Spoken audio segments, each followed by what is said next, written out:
Hello my YouTube family, welcome back to my channel. তো তোমরা সবাই কেমন আছো? আশা করছি ভালো আছো, আর আমিও খুব ভালো আছি। হ্যাঁ, অনেক দিন পর, লং লং টাইম বলতেই পারো, বড় ভিডিও আমি ছাড়তে পারিনি। শর্টসটা যদিও তোমাদের মানে সেই নিরাশাটা আমি করিনি, শর্টসগুলো আমি সেরেছি প্রত্যেক দিন মোটামুটি। বাট বড় ভিডিও একদমই আমি মানে ছাড়ার টাইম পাইনি, বা ভিডিও বানানোও হয়নি, এডিটিং কিছুই হয়নি, মানে সেই টাইমটুকু পাইনি। আর বুঝতেই পারছো, পুজোর মধ্যে সবাই একটু ব্যস্ততার মধ্যেই ছিলে। তো যাই হোক, কার কেমন পুজো কাটলো, কেমনভাবে কাটালে, কোথায় কোথায় ঘুরলে, আমাকে কিন্তু জানাতে একদম তোমরা ভুলবে না। তাহলে আমারও বেশ ভালো লাগবে যে কোথায় কোথায় তোমরা ঘুরলে আমরা জানতে পারবো না। না, তো যাই হোক, আজকে দেখো একদম সিম্পল একটা ভিডিও নিয়ে চলে এসেছি। থাম্বনেল দেখে যদিও তোমরা বুঝেই গেছো, sky blue and dark blue দুটোর কম্বিনেশান, খুব সুন্দর একটা কম্বিনেশান, লাইট অ্যান্ড ডার্কের।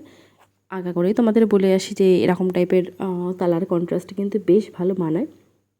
সামনেই তো জগদ্ধাত্রী পুজো, সামনে আর কি, আজকে ষষ্ঠী অলরেডি হয়েই গেল। তো যাই হোক, তোমরা কিন্তু জগদ্ধাত্রী পুজো এই টাইপের নেল আর্ট কিন্তু ট্রাই করতে পারো। আর হ্যাঁ, শর্টসগুলো নিশ্চয়ই তোমরা দেখেছো আশা করছি, সেগুলোতেও কিন্তু একটু লাইক করতে বা কমেন্ট করতে ভুলো না, তাহলে আমার বেশ ভালো লাগে ভিডিও বানাতে, তোমাদের সামনে নতুন নতুন ভিডিও আনতে। তো যাই হোক, তোমরা করো, লাইক করো, কমেন্ট করো। তো দেখো, এটা আমরা জাস্ট এটা একটা পুরোনো টাইপেরই বলতে পারো ডিজাইন। এই ডিজাইন আগে আমি দেখিয়েছি, বাট একটা লম্বা ছিল, একটু তেরচাভাবে মানে আড়াআড়িভাবে করেছি। তো এই ফুলগুলো তোমরা নাও দিতে পারতে, আমার মনে হয় একটু ফাঁকা ফাঁকা লাগছে তার জন্য দিলাম। তো ওই নর্মালও তোমরা কিন্তু রাখতে পারতে। তো কেমন লাগলো এই ডিজাইনটা অবশ্যই জানিও, আর ভালো লাগলে প্লিজ একটা লাইক করে দিও। এখন টাটা।